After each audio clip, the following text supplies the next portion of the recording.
Salty महसूस हो रहा होगा, मगर इट बिकम सार, खटाई की तरफ में हो जाता है, थोड़ा खटास की तरफ में चला जाता है।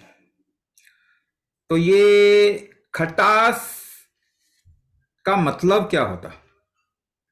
कोई भी चीज अगर खट्टी हो जाती है, यानी कि आप फूड को रखिए, थोड़े टाइम रखिए, वो सड़ेगा, और सड़ने में जो टेस्ट आएगा ना, वो खटास की तरफ में टेस्ट आता है।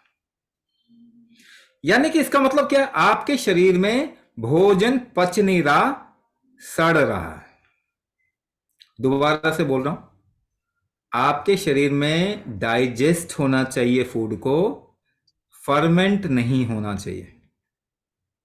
बॉडी के अंदर, बॉडी के अंदर फूड को सड़ना नहीं चाहिए, डाइजेस्ट होना चाहिए, पचने का प्रोसेस होना चाहिए।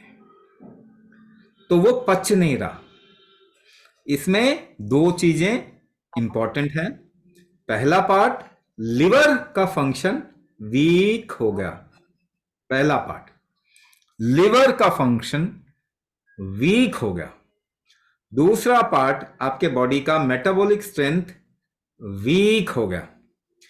मेटाबॉलिक स्ट्रेंथ वीक हो गया, ये कैसे पता चलेगा? आप जस्ट देखिए, पहले आप कितना भोजन कर सकते थे, अमाउंट ऑफ फूड, और अभी आप what amount of food you are able to digest easily, वो बहुत ड्रास्टिकली रिड्यूस हो गया हुआ। यानी कि आपकी जठराग्नि, डाइजेस्टिव स्ट्रेंथ कम हो चुका है। इसको बढ़ाने की जरूरत है, इसको कभी भी बढ़ाया जा सकता है।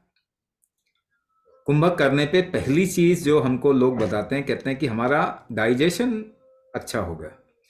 दूसरी बात जो कि इमीडिएट इफेक्ट है, वो कुंभक करते ही कहते हैं कि हमारे शरीर में गर्मी बढ़ जाती है, पसीना आने लग जाता है बिना एक्सरसाइज के, यानी आपका मेटाबॉलिक हीट बढ़ गया। तो ये दोनों ही चीजें लिवर, लेकिन लिवर जिन लोगों का कमजोर हो गया है, उनको ये बैलेंस में करना पड़ता है, हीट बढ़ाना और कूल डाउन करना। लिवर के साथ में ट्रिकी चीज है, आपको हीट बढ़ाने की भी जरूरत है और अपने शरीर को ठंडा रिलैक्स करने की भी जरूरत है। तो जब ऐसी प्रॉब्लम आती है तो उनको स्पेशलाइज प्रैक्टिसेस हम लोग देते हैं, इसीलिए डायग्नोसिस करके स्पेशलाइज प्रैक्टिसेस देते हैं, जिससे कि लिवर को सपोर्ट मिले और उसका रीजुवनेशन शुरू हो जाए, उसका स्ट्रेंथनिंग शुरू हो जाए। तो ये करना सबके लिए अनिवार्य है। अभी लिवर तो आप मान के चलिए कि 98% जनता जो है उनका लिवर इम्पैक्टेड है, किसी भी लेवल पे हो, कम से या ज़्यादा, मगर सभी के लिवर इम्पैक्टेड हैं, क्योंकि सभी दवाई लेते हैं कहीं ना कहीं, जिससे कि लिवर में कमजोरी आती आती, आप हटा नहीं सकते उसको। वो उसका इम्पैक्ट, पहला इम्पैक्ट है कि आपके लिवर को वीक करता है कोई भी मेडिसिन।